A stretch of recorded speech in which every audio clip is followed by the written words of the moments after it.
Guys, very special sponsor this week. Literally 2 hours ago, SteelSeries launched their Nova Pro Series headsets, a brand new range, including their wireless model, which has active noise cancelling. I think I'm the first content creator in the world to be able to show these off to you, so I'm actually pretty pumped about that. Plus, you can get a 12% discount on them if you use offer code SKILLUP. Getting quick though, because these will absolutely sell out in no time. I'll leave a link below, but I'll also talk more about them at the end of the video.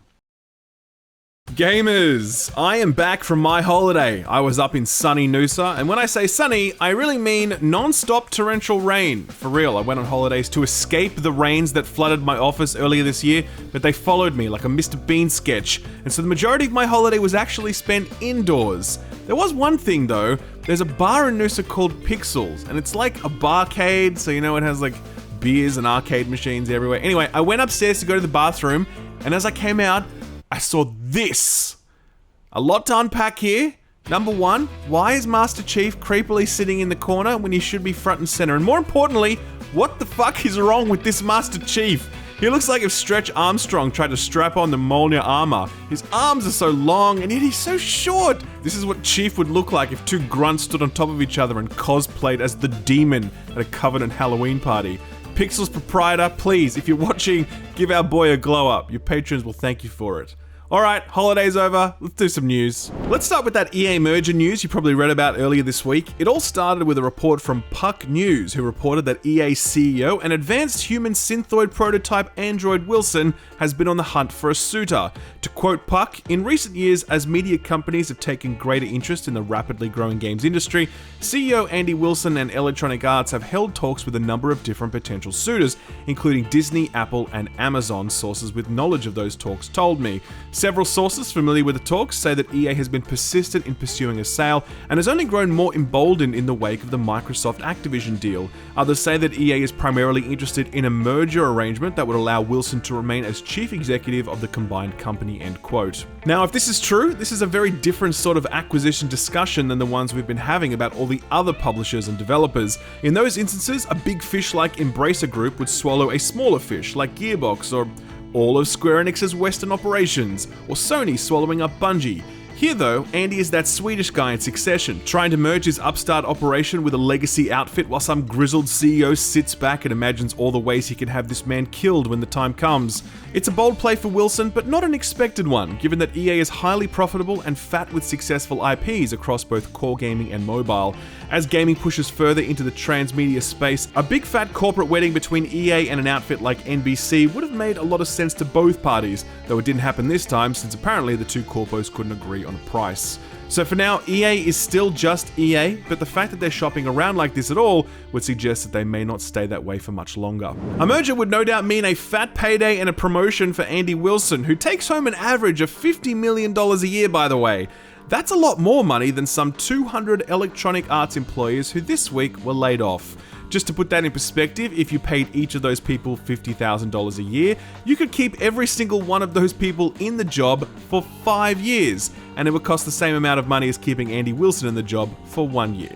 200 people for 5 years, or one person for 1 year.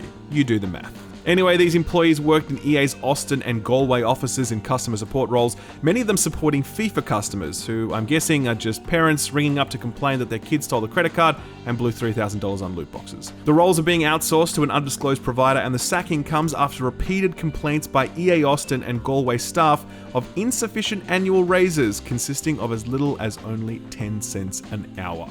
Probably a good time to remind you that EA is currently on track to make more than $1 billion profit this year, so that's fantastic, good for them.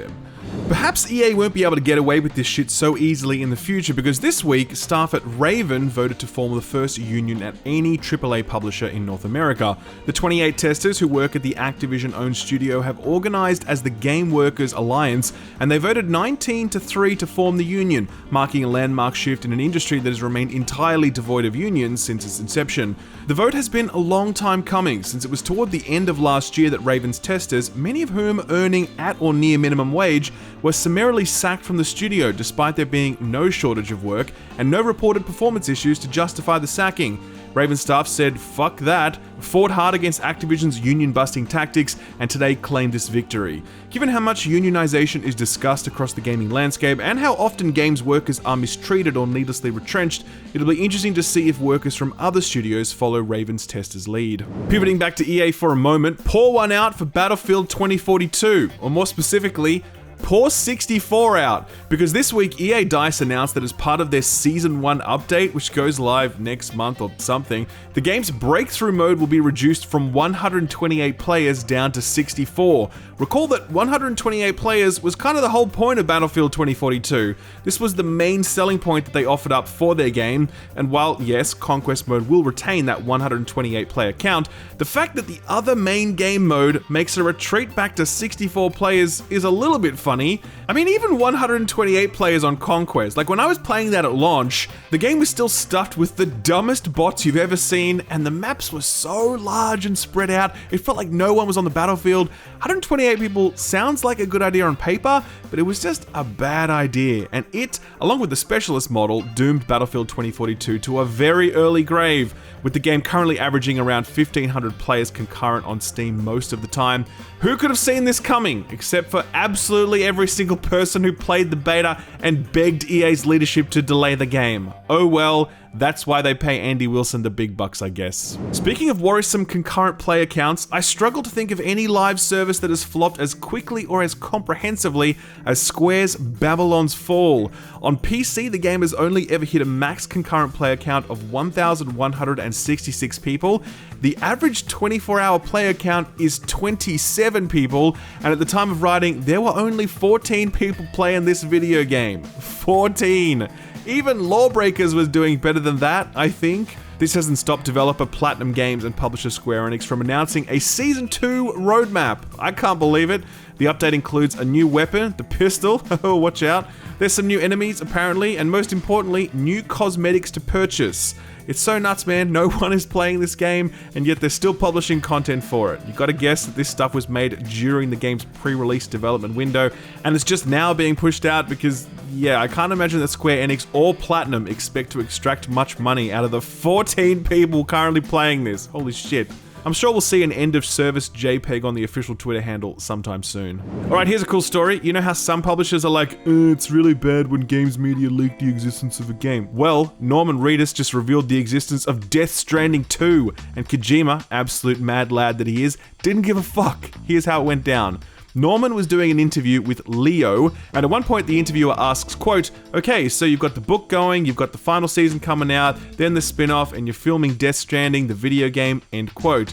Now the interviewer here wasn't talking about a new Death Stranding game, he was talking about a moment in time when Norman was working on the original game. So there was no need for Norman to say what he said next, quote, "We just started the second one," end quote.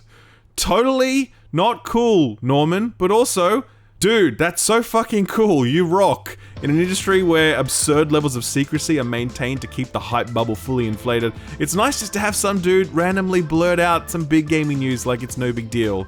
Kojima, lovable trickster that he is, couldn't be mad at his friend. Tweeting out a set of photos equal parts threatening and endearing, Kojima captioned them, "Go to your private room, friend." Doesn't really make sense, but you can feel the love coming through it, and that's all that matters. Anyway, the point is, we're getting Death Stranding 2, and now we can watch all the doubters and haters who dunked on the first game be all like, "Oh, I actually really liked Kojima's misunderstood masterpiece." No, you didn't. We have the receipts. We saw your reviews and your tweets. Don't try to backpedal now. I don't know when Death Stranding 2 comes out, but whenever that is, it's gonna be Game of the Year. I'm calling it, alright? That's my prediction. One game that may be coming out sooner rather than later is The Last of Us Remake. So yes, this is a thing. They are remaking The Last of Us. Why? No one knows. Absolutely no one. But the theory is that it's to tie in with the upcoming HBO show, and yeah, I can see that makes sense commercially in that way, but still, I played the first one again just prior to the release of The Last of Us Part 2, and I gotta say, it held up just fine. It still looks good.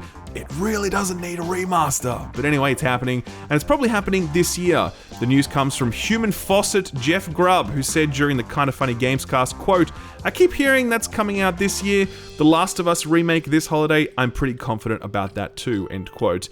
Jeff isn't right 100% of the time, but he's right most of the time, and he's pretty well sourced to the point where I wouldn't bet against him. Commercially, it'd make a lot of sense as well, since the holiday season is when you want to get your big first-party exclusives out the door, and if God of War Ragnarok does get delayed, then that's a lot of weight to put on Joel's once burly shoulders. They shrunk them in the second game, made him look soft. All of this is deep in the rumor mill territory, of course, since the remake hasn't even been formally announced yet, but it's a pretty safe bet, so we'll likely hear more about that during the sort of E3 window. Just briefly, while we're talking Sony, we heard a little bit more about Sony's thinking re the upcoming Bungie acquisition. Sony agreed to purchase the House of Halo and Destiny for a cool 3.6 billion silver, and this week Sony CEO Kenichiro Yoshida spoke about his hopes for the deal. Quote, "We believe it will be a catalyst to enhance our live service capabilities. Our acquisition of Bungie also represents a major step forward in becoming more multi-platform," end quote. When the Bungie deal was signed, one of the conditions was that current and future Bungie games would remain multi-platform, but it wasn't clear if that was something specific to this deal or if it was a broader shift for Sony. They're already committing to PC and mobile, but what about Xbox or Switch or other platforms in the future? Yoshida's comments here seem to indicate that Sony have an eye towards more multi-platform releases rather than less. Good news for anyone hoping to access Sony's properties, but who may want to stay within their existing gaming ecosystems. One of Sony's biggest wins this past decade was Marvel's Spider-Man from Insomniac Studio, and this week we learned that not only was this a big win for Sony, it was a big loss for Microsoft. The story was originally spotted by Video Game Chronicle, who noticed it in the Ultimate History of Video Games Volume 2 from author Stephen L. Kent. Funny, I actually remember reading Volume 1 of this like 15 years ago or whatever. Anyway, in an excerpt from the book, Executive Vice President and Head of Marvel Games Jay Ong explains how the company ended its deal with Activision so it could go hunting for a better partnership. At the time, Activision was pumping out Spider-Man games, but they weren't any good unless Treyarch was making them. Activision and Marvel agreed to part ways, and apparently Activision asked Ong, quote, "What are you going to do with this IP after you get it back?" To which Ong replied, "I'm going to find a better home for it." Activision apparently then said, quote, "Good luck finding your unicorn," end quote. Oof, bet they regret saying that. Ong started shopping the deal around, and his first stop was Microsoft, who turned him down because at the time their strategy was focused on their own IP, like Halo and Gears of War. Ong's next stop was Sony. He sat down with two executives and he told them, quote, "We have a dream that this is possible, that we could beat Arkham and have one game at least and maybe multiple games that could drive adoption on your platform," end quote. Sony agreed, gave the project to Insomniac, and the rest is history. Yet another fantastic Xbox One era decision from the great Don Matrick. 8 years on and we're still discovering new ways this guy fucked things up. So what got announced or delayed this week? Very busy week for announcements actually. Kicking things off was the early access release date for upcoming arena shooter Leap.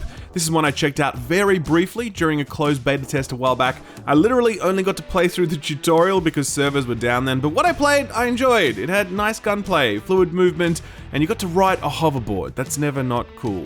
What I didn't know is that this game also has a PvE mode where you can team up with a squad of up to 4 people to kill NPCs or something. I don't exactly know how that works, but it was definitely a surprise to see some PvE content in what I thought was a strictly PvP game. Anyway, early access for this one kicks off very soon. June 1st, exclusive to PC for now. We got an update on the next-gen Witcher port. You might recall that this one was delayed indefinitely when CD Projekt Red brought this one back in-house for the final stretch of development, since it was earlier outsourced. There were fears that this one would push into 2023, but fear not, because this week CD Projekt Red announced that the game would ship in Q4 of this year, though no specific release date was provided. Here's an announcement that made a bunch of people very happy. Greedfall 2 is in development. Greedfall 1 hit a while back and it met a very mixed reception. Some people really liked it for being very BioWare-esque, especially at a time when BioWare were making Anthem instead of making, you know, BioWare games. Others, such as myself, really didn't love this. I found that it had a pretty solid first 10 hours, and then they just stretched that 10 hours out over 30 hours. It definitely got much worse the more you played it. Still, it did have some cool stuff going for it, so I think most people, myself included, are glad to see Spiders taking another swing at this one. All we have for now is a sizzle reel reveal trailer, but Spiders are swinging for a 2024 release, so we've got a long wait ahead for this one. Remember Fall Guys? Sure you do. That game that completely took over for a few months and made its community manager a superstar. To be fair, he did put out some banger tweets in that heady period, so he deserved all the fame and then some. Anyway, Fall Guys is going free to play. Hard to believe that this title has been paid this entire time, since it had strong free-to-play energy emanating from it since launch, but nope, it was and is a paid title until June 21st, at which point it's going to be free-to-play on Xbox, PlayStation, Switch, and PC. The sort of bad news is that the free-to-play version of the game is headed to the Epic Game Store as an exclusive. If you already owned it on Steam, then that's fine, but come the 21st, it will be delisted on Steam and only available from the Epic Game Store. Steam users were not at all happy about this and made their displeasure known through a swift review bombing, dropping the title to a mixed 63% on Steam. Ouch. To be fair though, Epic owns the developer, Mediatonic, so fair enough, I guess. It's their studio, they can do with it what they will. And it's not like people who already own it on Steam will be denied crossplay or future updates, they've been promised. But I know that a lot of people prefer to play and own games on Steam, so if you do care about that sort of thing, then be sure to buy a copy of it while you still can. Techland have to this point been known exclusively for their ambitious and very successful Dying Light series, but it seems like they're ready to spread their wings. This week they announced that they're working on a new fantasy-inspired open-world action RPG, and they're pulling in a bunch of former CD Projekt Red, Arcane, Guerrilla Games, and People Can Fly veterans to get the job done. The announcement was accompanied with a single piece of key art that didn't give away a whole lot, but it also listed the names and experience of a bunch of senior team members, all of whom have worked on a bunch of games that you know and love. The Witcher, Deathloop, Horizon Zero Dawn, and more. It was a nice flex and certainly reason to be excited about this one, but don't get yourself too worked up. This one is still very, very early in development and likely won't be along anytime before 2025. As a bit of a warm-up for the E3 that won't be, Publisher 505 hosted a showcase this week. It was a little underwhelming since they really only showed off 3 games. Kinda got the feeling that the showcase could have been an email. Still, Among the Trolls does look intriguing if you're into survival games. That's headed to early access later this year. Stray Blade is an action RPG. It looks a little, I don't know, PS2 era, maybe PS3, not just visually, but the whole vibe just feels very 2010. Not necessarily a bad thing, since it does look unique in today's landscape. I think the most promising title shown off was Miasma Chronicles, which comes from the Bearded Ladies, makers of Mutant Year Zero. This one is a tactics-based RPG, but it's the world and the art design that's really got me hooked. The trailer isn't doing much for me, but some of the screenshots shown off are pretty rad looking. No date for this one yet either, but it's releasing sometime in 2023.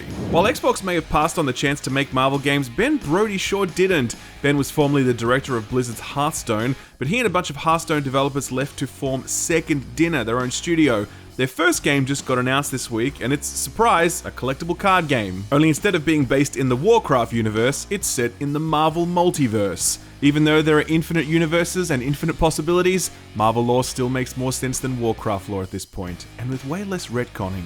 Marvel Snap is the name of the new game. It promises super fast matches. It looks really nice and it's helmed by an experienced team. Lots to look forward to here, I think. You can sign up for the beta right now and it's headed to both PC and mobile. There's a new WRC game on the way. It's called Generations and it's meant to be out sometime this year. That's literally all I know about it.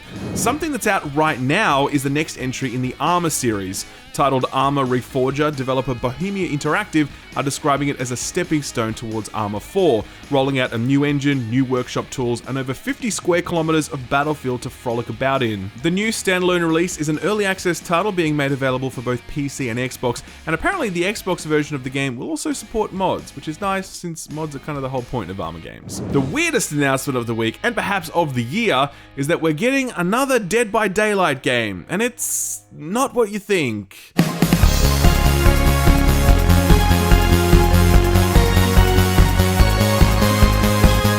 Dead by Daylight, the asymmetric horror PvP game, is boldly charting a course for the only thing more horrific than bloody murder: dating. No one knows exactly what this is yet, but we have been assured that this is a real game, and it's being made by the same people who made the Colonel Sanders dating game. So obviously, these are serious people who only commit to serious projects. There's no date for this one yet, but it's scheduled for this year, exclusive to Steam. 2 delays this week. The first is for Tchia, which I'm sure I'm mispronouncing that, but that's all I got for now. You might remember this one was revealed a while back during a PlayStation showcase. It's a charming and chill 3D platformer that looks like Breath of the Wild on an island. So, Breath of the Wyland. just click the like button, okay? Spirittea was meant to be releasing this year, but the developers have just announced it's been pushed back into 2023. No new date yet. And finally, a delay I'm a little bit bummed about. Redout 2 got a very, very last minute bump. This one was supposed to be releasing tomorrow, but the developer took to Twitter this week to say that the game has been pushed back to June 16th. They say they need more time. Fair enough. I'm quite keen for this one, so I can wait a little longer. So what came out last week? Well, it was a big week for sucking, since last week saw the release of not one, but two vampire games. And you know, vampires sucking. Anyway, one game that seemed to suck in all the wrong ways was sci-fi souls-like Dolmen. This one has been in development for a long-ass time from a small team, and unfortunately, it's landed with a bit of a thud. Steam reviews for this one are brutal, with the game sitting at a disappointing mixed 41%. Critic reviews are a little more charitable, with the game sitting at a weak 57 on OpenCritic. IGN Spain reviewed it, scoring it a 4 out of 10 and saying, quote, Dolmen arrives to the crowded Souls-like field with some valid ideas, but failing in the execution of each of its sections. If you're a fan of the From Software formula, you'll find a few things to rescue, otherwise I don't think this is a game for you, end quote. The most positive review I could find was from Checkpoint Gaming, who scored it a 7.5, saying, quote, on offer is a solid, nightmarish journey from the darkest depths to the dreadfully eerie conclusion at the world's own horrific ground zero. This is held up by clever combat implementations and a rewarding sense of experimentation and exploration, end quote. Alright, so back to the good kind of sucking, vampire games. Two of them released this week. The first was Vampire the Masquerade Swansong, which probably isn't the Vampire the Masquerade game you were hoping for. That one seems to be stuck in development limbo right now, but this one is apparently pretty good. Critics have it at a fair 68 on OpenCritic. No user reviews for this one since it is an Epic exclusive, and that storefront just isn't into letting you make informed purchase decisions, I guess. The game itself is a narrative-led RPG with some interesting ideas, but it certainly seems like those hit very different for different people. GameSpot, for example, really didn't like this one, scoring it a 4 out of 10 and saying, quote, Vampire the Masquerade Swansong is a dialogue-driven RPG that stakes everything on writing that isn't up to the task. Really like that steak pun there, by the way. Well played, GameSpot. Game Informer, on the other hand, couldn't get enough of it, scoring it an 8.5 and saying, quote, rarely have I played a game where I wanted to restart a scenario to undo bad decisions as I have here. Swansong makes you pay for your missteps and should be an excellent game for water cooler discussions with others who have played it, end quote. On balance, this seems like it's got more going for it than not, so if you just can't stomach a 7th read-through of the Twilight series, then mayhap this one is for you. Or could I interest you in a truly excellent, near universally adored vampire experience? V Rising. Okay, so I did my video on this one like last week before anyone had really heard of this game. It was pretty much just me and Force talking about it, okay? And we both really loved it, and both our videos kind of blew up, and before release I was like, oh shit, I really hope this is good. I hope the servers don't shit the bed on launch day or all these game-breaking bugs get discovered, and then I'd have all these angry commenters. Luckily, it was all fine, and I was right. The game fucking rules, it had a silky smooth launch, and the game has absolutely blown up in the week since its early access launch. It was the #1 game on Twitch for a time, and the peak concurrent player count just spiked at 150,000 people, which is crazy for a paid early access survival game. That number is still going up, by the way. Reviews have been super solid, with the game currently sitting at 87% very positive on Steam, with just over 10,000 reviews in. Don't really have any critic reviews for this one yet, since it's still in early access, but pretty much every piece of coverage I've seen has been very positive. This is a really awesome vampire experience, it's a fantastic survival game, and it's one of the most polished, feature-complete, and content-rich early access titles I've ever played this early in an early access development cycle. Really looking forward to seeing where this one goes next as it marches towards a 1.0 release. If you'd like to know more, I'll leave a link to my review below the like button. So what's coming out this week? Well, kicking things off is one I've been quite looking forward to actually, Hardspace Shipbreaker, which has been in early access for some 2 years now and will ship 1.0 exclusive to PC today. And it's also going to be a day one Game Pass release. This is a really interesting premise. You're a ship salvager and armed with a variety of tools. You'll be slicing and dicing everything from escape pods to massive frigates. It's dangerous work though, since one wrong snip and everything goes kaboom, including you. There's a campaign, a free play mode to mess around in, and time challenges if you want to get serious. Reviews for this one have been strong right through the early access period, so it's looking like a pretty safe bet. Rounding the corner out of development hell and straight into free to play on all platforms is Roller Champions. This one is out on the 25th, and I gotta say, I am surprised surprised. After playing this one at E3 a long time ago, this one went completely dark, so much so that I genuinely wondered if it had been cancelled. Recently though, Ubisoft did confirm that it was still on their release slate, and so here it is. When I played it, it wasn't great at all. Just nothing there to make me want to even finish the match I was playing, let alone play another one. That was more than 3 years ago though, so a huge amount of dev time has gone into this since then. Hopefully Ubi's found the fun and this one manages to tap that Rocket League vein. Either way, it is free, so no harm in giving it a look. Sniper Elite 5 is coming to all platforms bar the Switch on the 26th. I'll admit, I've only ever played a few minutes of each of these games. I just bounce off them super quick. The super violent slow-mo bullet cam thing is cool, but I don't know, my brain just kind of glazes over when I think about these games. They must be fairly popular though, otherwise they wouldn't keep making them. To the fans out there, I hope you enjoyed this one. My Time at Sandrock is the sequel to the much-loved My Time at Portia. Think Animal Crossing, except third person, with some zany mini-games thrown in. I played this one early last year during the Steam Next Fest, and I really enjoyed myself. Commentary on the demo back then seemed to indicate that this was very similar to the previous game, but a lot of people responded by saying that that was just fine with them. Sandrock is an early access release, arriving exclusively on the PC on the 26th, and the developers are promising 30 hours of gameplay, 40 unique NPCs to interact with, and over 100 side quests. Not bad for day one. Okay, so this next one takes me back. Cow the Kangaroo returns. Believe it or not, this is not a remaster of the classic marsupial-led platformer. It is a brand new entry into the series, the first in 17 years. I didn't know this because I wasn't paying attention back then, but Cow the Kangaroo is from a Polish developer. Now I know how the Italians felt when the Japanese invented Mario. Cow bounces his way onto all platforms on the 27th. And finally, while we're on the topic of anthropomorphic animal-led platformers, Moolander arrives for the PS4, Xbox One, and the PC on the 27th. The developers are calling it a Mootroidvania, and that's a pun so bad that I just had to shout it out here in this show this week.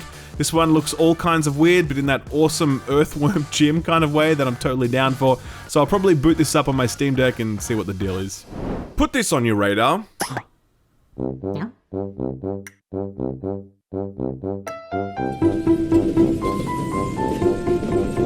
It's rare to find a game that has a premise that makes you immediately smile when you hear it, but Spirittea has such a premise. You are newly arrived in a quaint little Japanese village, and the village is full of spirits that only you can see, and they're all super bummed out, and the only way you can cheer them up is by getting the town's old rundown bathhouse back up and running. It's basically Stardew Valley meets Spirited Away. Doesn't that sound like the best fucking thing ever? The process of rebuilding and maintaining the bathhouse looks like the most fun part, with each of its rooms requiring a different form of TLC to bring it back online, ready to meet the needs of its ephemeral patrons. There's character customization, there's fishing, there's a sushi eating minigame for some reason, and there's really lovely pixel art on display here as well. If these guys can land this definitely has the potential to pop off. It's from Cheesemaster Games. I do believe this is their second game, at least on PC. There's no release date for this one yet, but it is coming sometime this year. If you're interested, then be sure to wishlist it on Steam, as that's always a huge help to developers. I'll leave a link to the Steam page below.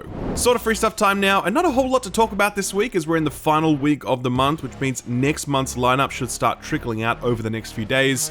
Right now, Epic are bringing the big guns though, literally. Borderlands 3 is currently being given away for free, no strings attached. It's just the base game, no DLC, but that's still a good 15 to 25 hours of very fun, very colorful, and very poorly written action. Borderlands 3 always gets a lot of shit for its writing, deservedly so, but the game itself is really solid. I had a great time with it when I played it back at launch. Since then, I think it's been surpassed by Tiny Tina's Wonderlands, but at a $0 price tag, Borderlands 3 will do just fine, thank you very much. Incidentally, Epic's next giveaway game is still under wraps. In my experience, that's usually a good sign, since this typically means that they're hyping up something cool. This week, Borderlands 3 was a mystery item, for example. Chances for a banger are doubly high since Epic are currently running their spring sale, and they typically save their choicest free games for the sale windows to encourage people to boot up the launcher and hopefully spot a bargain when they do so. So hopefully, we're getting something good. Only other sort of free stuff this week to talk about is Game Pass, which is having a pretty spectacular month, can I say. We all like to joke about Farming Simulator 22, but this thing has its own esports league. For real, go look it up. It's serious business. Jurassic World Evolution 2 got great reviews when that hit a few months back, and it arrives for cloud, console, and PC. Sniper Elite 5. I didn't didn't even know that this was a day one Game Pass release until I saw this graphic. As I said, I don't pay too much attention to those games. Cricket 22 is on there for members of the Commonwealth. Hardspace Shipbreaker is that indie ship salvager I mentioned earlier. That's a day one release for PC.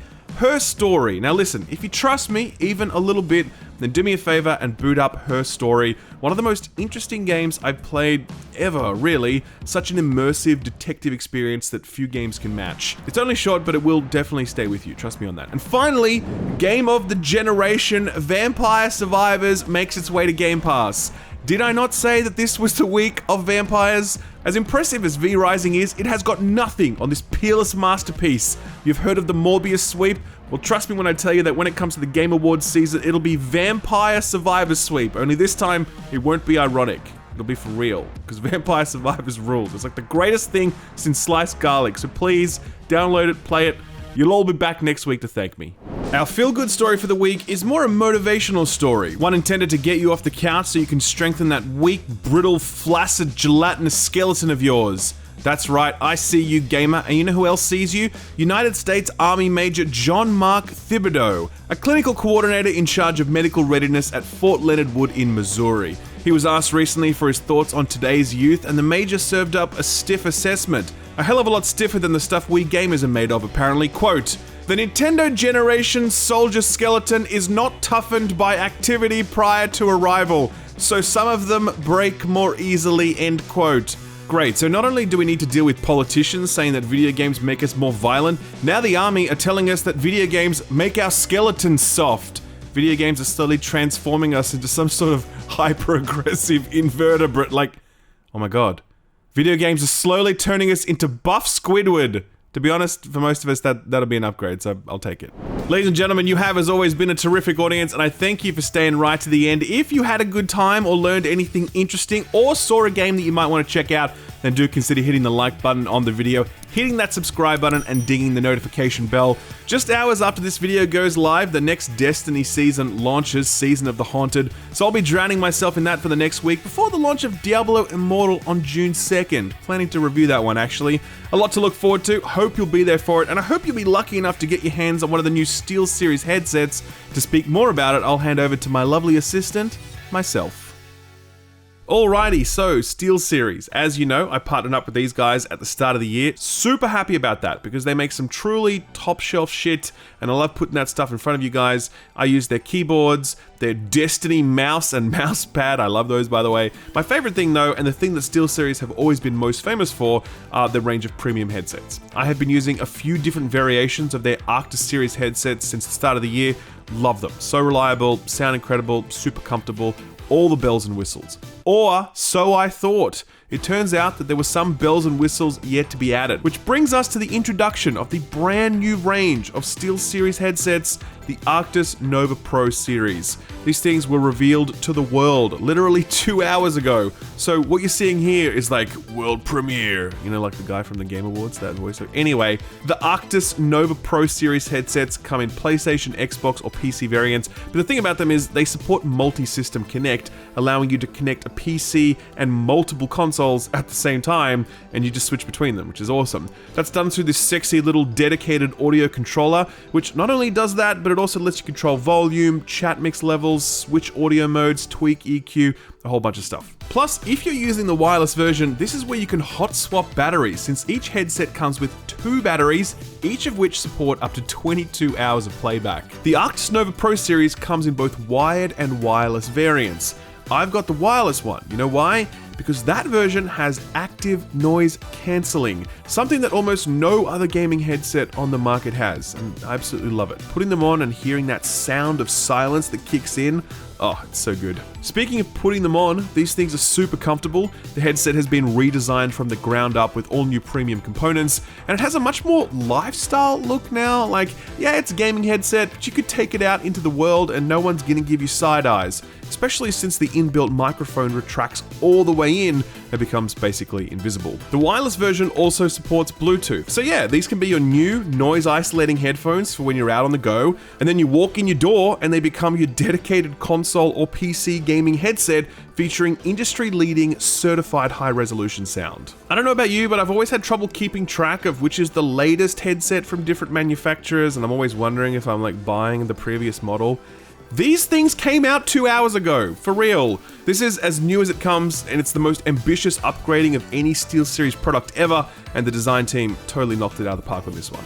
If you want one of these things, then by God, you better get in quick, because they will absolutely sell out. They're available on the SteelSeries website, first in, best dressed, and your boys got you covered, because you get a 12% discount when you use offer code SKILLUP at checkout. There's a link below, give it a click, drop in the code, boom, 12% off, no questions asked. You're gonna love these things. I've been secretly using them for a while now, and I've been so impressed by them. Such a huge step up on what was already a really top tier product. Hope you can get your hands on a pair. Thank you SteelSeries for sponsoring the video, and thank you for watching it.